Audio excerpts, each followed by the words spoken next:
What's up, YouTube? It's your boy Black Market. I wanted to go over a quick trade review on Citigroup I had today for a 33% return. I wanted to just walk through this trade with you. So I wanted to look on charts today for stocks that were trading in the one hour, a 2 hour, or a 5 minute time frame. And the reason being is I'll go to the ES and let's talk about the overall market. So if we look at the overall market today, right, the ES was still below the 21 EMA. As you can see, the SPY was still below that 21 EMA. The Qs or the tech sector is still weak. And then the VIX was still above that 21 EMA as well. So, going into today, I wanted to be very patient and at the same time cautious, right? And if I wanted to look for a trade, if I wanted to find a good trade, I wanted to be able to be in that trade, be in and out of that trade within an hour, because the market was still decently volatile, and it could really go either way. So I was wanting to look for squeezes on the 1 hour, the 2 hour, or the 5 minute time frame. And if the squeeze, was a good enough setup, I was going to trade that squeeze. So that's the overall market. And then I found Citigroup on a 2 hour chart, and you can see here those Bollinger Bands, right, we're in a squeeze overnight. And once again, we have our red dots for that squeeze.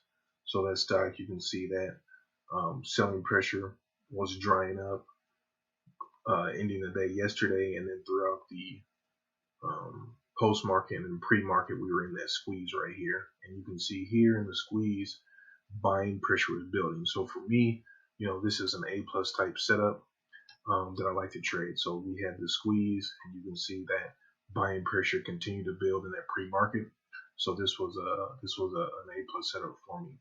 So this is the first thing I looked at on the chart was a squeeze setup on the 2 hour chart.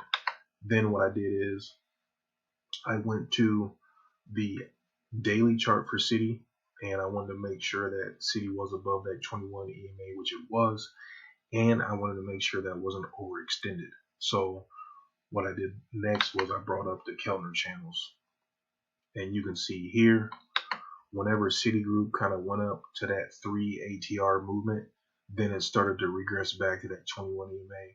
So you can see starting the day off, it was above that 21 EMA, and it wasn't as extended. It wasn't considered extended in my mind. So to me, it looked like it still had some room to move, right? So that was kind of a second check mark for me. So then what I did is I knew the ATR was around $2.18. You can see the stock opened up, and we'll go to a 4 hour here just so you get a better picture of it. And then let me take out these kelts. So you can see the stock open up around sorry, let me go to 4 hour.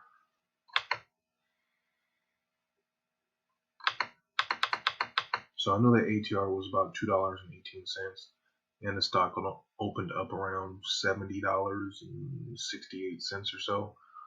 So, if I added the $2.18 of that, because I'm only looking for a 1 ATR movement, that get me near that $72.88 range, right? So that's where I put my exit point. That's where I wanted to exit the stock at. So now I've got my entry point for the stock, and I've got my exit point for the stock. So then the next thing I did is if we go back to that 2 hour chart, you can see here, I really would have liked to have gotten into the stock around the $70 range, but I knew it was extended from that midpoint. So from here, I knew I wanted to go into a 5 minute chart or a lower time frame to get a good entry. All right. And then, so once I knew that, I went to the sector, and I wanted to make sure that the financial sector was still strong.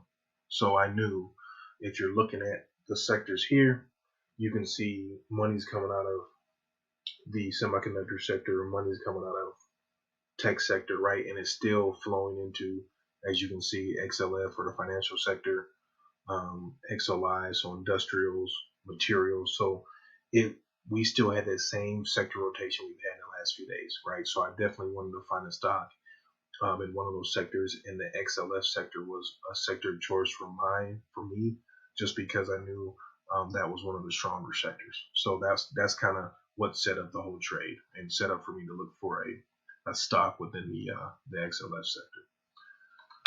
So then, after I knew I wasn't going to get the best entry on the 2 hour, I went to the 5-minute chart, and I wanted to play a 5-minute play on this chart. Like I said, one, because I want to get in and out of that stock pretty quickly, and two, I wanted to be able to limit my risk because I actually traded this. I actually traded this on my phone this morning, so I had it on in my way to work. I actually traded on my cell phone, so I wasn't even looking at charts, but I knew my entry and I knew my exit points. So what I did is, once I got my chart, let me pull up my 5-minute chart here.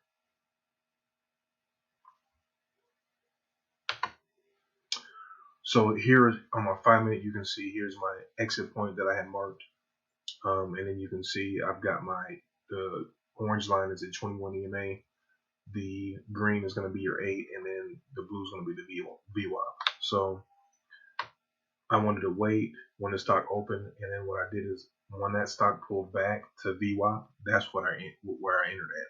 Okay, so typically if that stock's going to be strong throughout the day or first thing in the morning, it's going to hold VWAP. So I pulled back to VWAP. Here's where I entered at, and then my exit point was about right here this morning.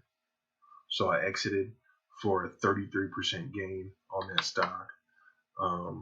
And it was about, like I said, these are 5-minute candles.